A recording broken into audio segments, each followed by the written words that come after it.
नमस्कार दोस्तों, स्वागत है आपका 69,000 सहित अन्य शिक्षक भर्ती और न्यूज अपडेट में।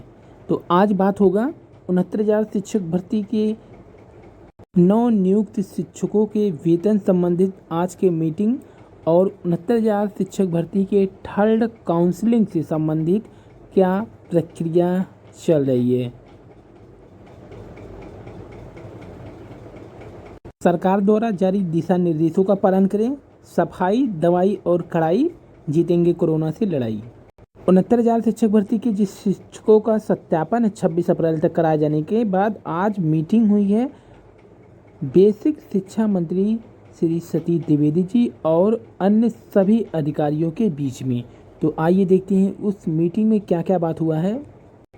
नव नियुक्त और स्थानांतरित शिक्षकों का वेतन भुगतान शीघ्र किया जाए। डॉक्टर सतीश द्विवेदी। आज प्रदेश के बेसिक शिक्षा मंत्री डॉक्टर सतीश द्विवेदी ने वीडियो कॉन्फ्रेंसिंग के माध्यम से बेसिक शिक्षा विभाग के उच्च अधिकारियों की समीक्षा बैठक की। मंत्री डॉक्टर द्विवेदी ने अधिकारियों को निर्देशित करते हुए कहा कि अंतर जनपदीय शिक्षक हस्तांतरण में स्थानांतरित शिक्षकों को कई जनपद में लास्ट पे सर्टिफिकेट यानी एलपीसी न मिलने के कारण उनको वेतन नहीं मिल पा रहा है। इसलिए इस समस्या का समाधान तुरंत किया जाए। सभी बेसिक शिक्षा अधिकारी को निर्देशित किया जाए कि यथाशीघ्र एलपीसी भेजें ताकि जो ट्रांसफर होकर आए हैं उनका वेतन भुगतान मिलना शुरू हो जाए। उन्होंने आगे कहा कि 69,000 शिक्षक भर्ती में नियुक्त शिक्षकों के प्रमाण पत्रों के सत्यापन में तेजी लाया जाए और सत्यापन का कार्य शीघ्र पूरा करके उनका वेतन निर्गत किया जाए। जिला के अंदर शिक्षकों को जो समायोजन स्थानांतरण की प्रक्रिया उसकी तैयारी की जाए और आचार संहिता के तुरंत बाद उसे भी पूरा किया जाए। बैठक में अपर मुख्य सचिव बेसिक शिक्षा रेणुका कुमार सर, सचिव रणबीर प्रसाद सर, महानिदेशक स्कूल शिक्षा विजय किरण आनंद सर, निदेशक डॉक्टर सवेंद्र विक्रम सर और सचिव बेसिक शिक्षा परिषद प्रताप सिंह बघेल सर उपस्थित थे। यानी इस मीटिंग में उपस्थित कौन कौन थे ये आप देख लीजिए। सभी जितने भी मुख्य अधिकारी थे यानी अपर सचिव से लेकर के मुख्य सचिव तक की उपस्थिति इस मीटिंग में थी बेसिक शिक्षा मंत्री जी द्वारा, जो कि 69,000 शिक्षक भर्ती पर लिया जा रहा है। अब बात करेंगे क्या 69,000 शिक्षक भर्ती के थर्ड काउंसलिंग पर बातचीत हुआ है कि नहीं। तो इसमें देखिए साथियों, सरकार आपकी लिस्ट जल्द जारी करेगी, सभी साथी धैर्य बनाए रखें। यहाँ पर एक को बता दें कि कहा क्या जा रहा है कि मीटिंग भी हो गई लेकिन मीटिंग में कहीं भी थर्ड काउंसलिंग की बात नहीं की गई है मंत्री जी ने अधिकारियों के साथ। फिर इसके बाद कहा गया आचार संहिता खत्म होने के बाद ही अगली चयन लिस्ट जारी होगी। साथ ही समायोजन, स्थानांतरण, म्यूचुअल ब्लॉक स्तर वाली सुविधा का शुभारंभ होगा। बाकी नए नेतृत्वकर्ता को आभार, उनकी फर्जी हरकतों की वजह से मीटिंग में निराशा हासिल हुई है थर्ड काउंसलिंग वालों को। फिलहाल लीगल टीम के आर.के. सिंह की ओर से क्या कहा जा रहा है उसको भी सुन लेते हैं। इन्होंने कहा है जिन लोगों के दिमाग में यह बात दौड़ रहा है कि आज की मीटिंग में मंत्री जी ने अगले लिस्ट के लिए कुछ नहीं बोला है, तो आपको बता दें कि मंत्री जी के सख्त निर्देश हैं कि चुनाव के बाद अगली लिस्ट पर जल्द से जल्द तेजी ला करके जारी किया जाए, क्योंकि ये जो मीटिंग थी सिर्फ और सिर्फ स्थानांतरण और वेतन से संबंधित था। लेकिन इसके इतर उन्होंने अधिकारियों यानी प्रताप सिंह बघेल सर जो कि सचिव हैं से स्पष्ट रूप से 69,000 शिक्षक भर्ती के बारे में ही कहा है कि जल्द से जल्द आचार संहिता की समाप्ति के बाद थर्ड लिस्ट को जारी किया जाए। तो इसलिए ये लोग जो कह रहे हैं कि आज के मीटिंग से निराशा हासिल हुआ है, ऐसा कोई बात नहीं है। थर्ड काउंसलिंग के लिए मंत्री जी के पास जब कल कुछ लोगों ने पोस्ट किया, कई लोगों ने बदतमीजी भी कर दिया जिसके कारण काफ़ी गुस्से में भी थे मंत्री जी। तो उनके दिमाग में एक बात थी, क्योंकि लीगल टीम के जो सदस्य हैं उन्होंने फ़ोन से बात किया और उन लोगों ने स्पष्ट किया कि हम लोगों की ओर से न तो कोई पोस्ट किया जा रहा है, न किसी प्रकार से आपको कॉल किया जा रहा है और न कोई गलत मैसेज सेंड किया जा रहा है। हालांकि ये भी कहा गया है कि ये जो भी कार्य हो रहा है अवांछित व्यक्ति कर रहे हैं जो आपको भड़काना चाहते हैं। खैर मंत्री जी ने कहा है कि मई तक, जो कि फर्स्ट सप्ताह का डेट दिया है, आपके लिस्ट आएगा। इसलिए जिन लोगों के द्वारा ये कहा जा रहा है कि लिस्ट के लिए मीटिंग में नहीं बोला गया है तो गलत है। प्रताप सिंह बघेल सर को स्पष्ट निर्देश दिया गया है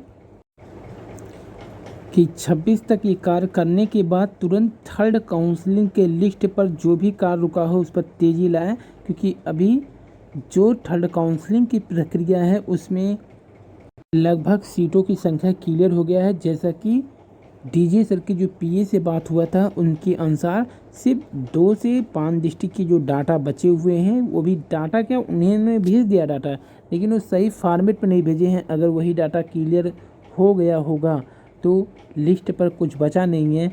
जल्द से जल्द लिस्ट मई के प्रथम सप्ताह में जारी होगा, जैसा कि मंत्री जी, लीगल टीम और अन्य अधिकारियों के अनुसार कहा जा रहा है। वहीं आज की मीटिंग के अनुसार यहाँ पर लीगल टीम ने क्या लिखा है कि आज हमारे बीच के कुछ साथी सोचेंगे कि मंत्री जी हम लोगों के लिए मीटिंग में क्यों नहीं बोले। तो उन्होंने कहा है कि आप लोगों के लिस्ट के लिए तो पूरी प्रेस कॉन्फ्रेंस की गई थी, धैर्य रखें। मीटिंग में जिन मुद्दों के लिए बात होती है उसी मुद्दे पे किया जाता है, बाकी वो बातें मंत्री जी ने मीटिंग के बाद अधिकारियों को बोल दिया है थर्ड काउंसलिंग के लिए।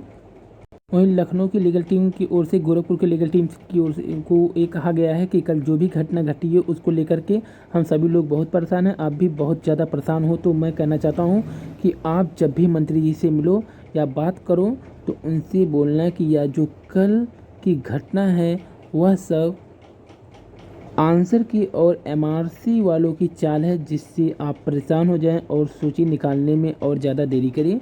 ये कहा गया है लीगल टीम की ओर से कि जब आप मंत्री जी से मिले तो ये शिकायत ज़रूर करिएगा, जिससे मंत्री जी को ये ना लगे कि ये थर्ड काउंसलिंग वालों का चाल था। इसलिए लीगल टीम की ओर से स्पष्ट किया जा रहा है कि थर्ड काउंसलिंग वाले नहीं बल्कि अन्य लोगों को ये किया कराया हुआ है जो आप पर फर्जी कॉल या मैसेज किए हैं। और आज के न्यूज अपडेट की बात करें तो यहाँ पर संक्रमण का ग्रहण, 60,000 नौकरियां अटकी, 40 लाख युवाओं के सपने क्वारंटाइन, बेरोजगारों को चाहिए नियुक्ति की वैक्सीन, पिछले साल भी टली थी कई भर्तियां। और कोरोना में भी नकली रेमडेसिविर बेचने और कालाबाजारी में 14 गिरफ्तार हुए हैं। पंचायत चुनाव बाद जिलों के भीतर बेसिक शिक्षक के होंगे ताबदले, बेसिक शिक्षा मंत्री सतीश द्विवेदी ने विभागीय अधिकारियों को दिए निर्देश।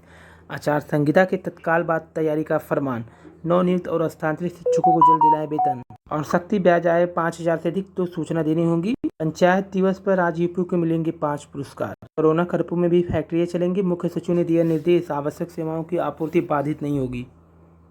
साप्ताहिक बंदी के दौरान श्रमिक आ जा सकेंगे। महाराष्ट्र में लगातार हादसा जारी, महाराष्ट्र के पालघर जिले की घटना, 83 मरीज थे भर्ती, हादसा, आईसीयू में आग से 15 कोरोना के मरीज। अभी कल ही 22 लोगों के ऑक्सीजन खत्म होने से हुई थी मृत्यु।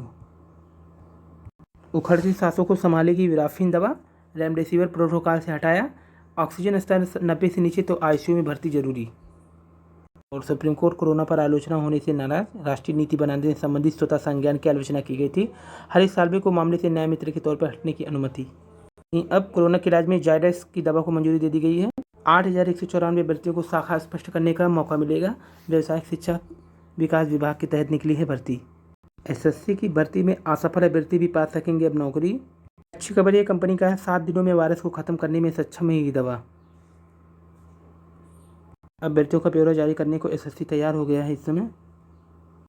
आवेदन फॉर्म भरने में भावी असिस्टेंट प्रोफेसर विफल, उच्चतर शिक्षा सेवा आयोग ने निकाली थी 2003 की भर्ती। असिस्टेंट प्रोफेसर बनकर जिनके कंधे पर गाँव को शिक्षित करने की जिम्मेदारी होगी, वे भर्ती का फॉर्म नियमानुसार भर नहीं पा रहे हैं।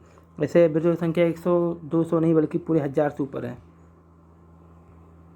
और गैर भाजपा शासित राज्यों के सीएम ने वैक्सीन की कीमत केंद्र के समान रखने की मांग की, एकजुट होकर लड़े तो जीतेंगे कोरोना से।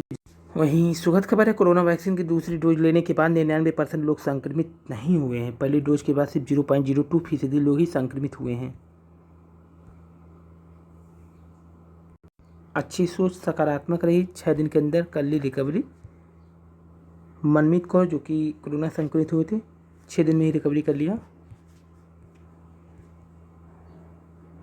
इन्होंने लिखा, व्हाट्सएप पे खोलो टीवी चलाओ तो भयानक खबरें आती थी, मुझे महसूस हुआ कि दवा है नहीं, मन की ताकत भी चाहिए। इन्होंने लिखा कि होम आइसोलेशन रहते हुए टीवी और कॉमेडी फिल्म देखी, पुराने गाने सुने, वक्त मिला तो बागबानी भी की। यानी कि इस समय टीवी से दूर रहिए क्योंकि टीवी वाले पूरी तरह से नकारात्मक खबर ही चला रहे हैं। और टीके के लिए कोविन ऐप पर सभी वयस्कों को 28 अप्रैल से पंजीकरण करना क्या होगा कि 18 साल से ऊपर वाले करें रजिस्ट्रेशन। स्वतः रजिस्ट्रेशन के लिए कोविन ऐप या आरोग्य सेतु ऐप पर कोविन की वेबसाइट पर जाएं। आगू प्रोसेस करने के बाद अपना 10 अंकों का मोबाइल नंबर दर्ज करें। इसके बाद आपके मोबाइल नंबर पर एक ओटीपी आएगा, बताए गए स्थान पर ओटीपी दर्ज करके अपना अकाउंट बनाएं।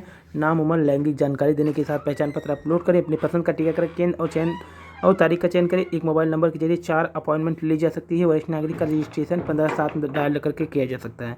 टीकाकरण के बाद प्रमाण पत्र प्राप्त करना न भूलें। सभी लोग अपना रजिस्ट्रेशन कर लें, वैक्सीन ले लें, क्योंकि 99% लोग जो संक्रमित नहीं हुए वैक्सीन के कारण ही नहीं हुए हैं। कोविड-19 में फंसी इंटीग्रेट अभ्यर्थियों की नियुक्ति प्रक्रिया संशोधित सॉफ्ट कॉपी न भेजे जाने के कारण ऑनलाइन काउंसलिंग पर भी संकट है लगातार अब तक।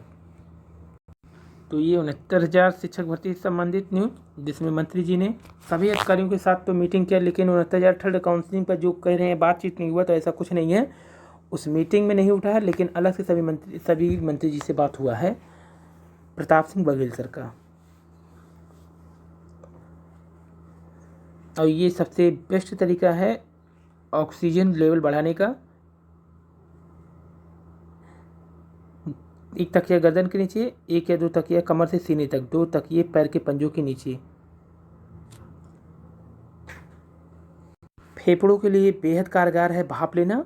आयुर्वेदिक नुस्खे भी आजमाएं। हल्दी एवं सीधा नमक एक चुटकी गर्म पानी में डालकर 2 बार गरारे करें। श्वसन तंत्र की मजबूती के लिए आधा चम्मच शहद में सीतोपलादी पाउडर मिलाकर 2 दिन में 2 बार सेवन करने की सलाह दी गई है। गुरुग्राम के प्रख्यात आयुर्वेदिक चिकित्सा परमेश्वर अरोड़ा द्वारा इसे सुबह नाश्ते के बाद 8 बजे एवं शाम 5 बजे ले सकते हैं। ऑक्सीजन वाला स्तर देखिए हर जगह यही बताया जा रहा है, बड़े बड़े डॉक्टरों के द्वारा भी। ठंडी चीज़ें जैसे आइसक्रीम, कोल्ड ड्रिंक, फ्रिज की ठंडी चीज़ें एवं खट्टी चीज़ें जैसे अचार, इमली आदि खाने से बचें। गरिष्ठ भोजन न लें, जैसे मैदा से बनी चीज़ें, दाल या उड़द, राजमा आदि से परहेज करें। पालक, सरसों, पनीर, बैगन, कटहल और गोभी जैसी पचने में भारी सब्जियों का सेवन भी कम करें, क्योंकि ये ऑक्सीजन की जो खपत को बढ़ा देती हैं।